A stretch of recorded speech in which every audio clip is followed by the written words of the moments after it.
Hola, sóc la Mireia i et dono la benvinguda al meu canal Educació i Tecnologia. Si t'interessa aprendre a programar en català de manera entenedora, aquest és el teu canal. En aquest vídeo veurem què és l'acoblament en la programació orientada a objectes i com pot afectar el nostre codi mitjançant exemples senzills. Anem a veure-ho. Recordeu els pilars bàsics de la programació orientada a objectes? En aquest vídeo ens centrarem en l'acoblament i entendrem per què un baix acoblament millora l'èxit del nostre programa.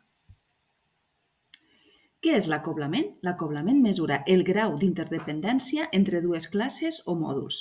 Si una classe coneix molt sobre una altra o depèn massa del seu funcionament intern, diem que hi ha un alt acoblament.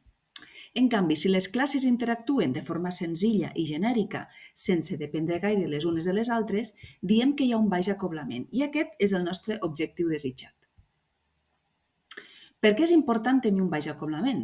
Doncs perquè d'aquesta manera tenim el nostre codi d'una manera més modular, és a dir, que podem reutilitzar certes parts. També és més fàcil de mantenir, és més robust davant de canvis que puguem fer i més testejable. Per exemple, aquí tenim un exemple d'alt acoblament. La classe factura coneix i crea una impressora concreta, és a dir, el seu mètode constructor depèn de la classe impressora. Si volem canviar el tipus d'impressora, hem de tocar la classe factura i aquí tenim una dependència gran entre classes. En canvi, aquí seria un exemple de baix acoblament, una millora de l'exemple anterior. Ara, la classe factura no depèn d'una implementació concreta. Li passem la impressora des de fora. Observeu? Li passem la impressora des de fora. Això permet fer proves més fàcilment, canviar la implementació, etc. Un altre exemple d'alt acoblament. Tenim un usuari que depèn directament de la classe Email Service. Si vols canviar el sistema de notificació, per exemple, en comptes d'un correu, d'un email, volem que sigui per SMS, haurem de modificar la classe usuari canviant això d'aquí. Per tant, trobem una altra vegada que hi ha una dependència entre classes alta. Si això ho volem millorar, tenim que ara, per exemple, l'usuari ja no sap res sobre quin servei de notificació està utilitzant.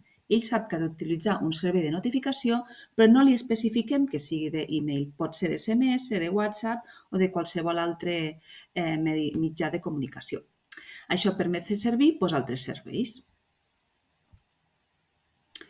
Aquí tenim un altre exemple de dependència que seria, per exemple, la classe botiga, que té codificat directament com es calcula el descompte, el 10% de descompte, i això ho calculo dins del preu final.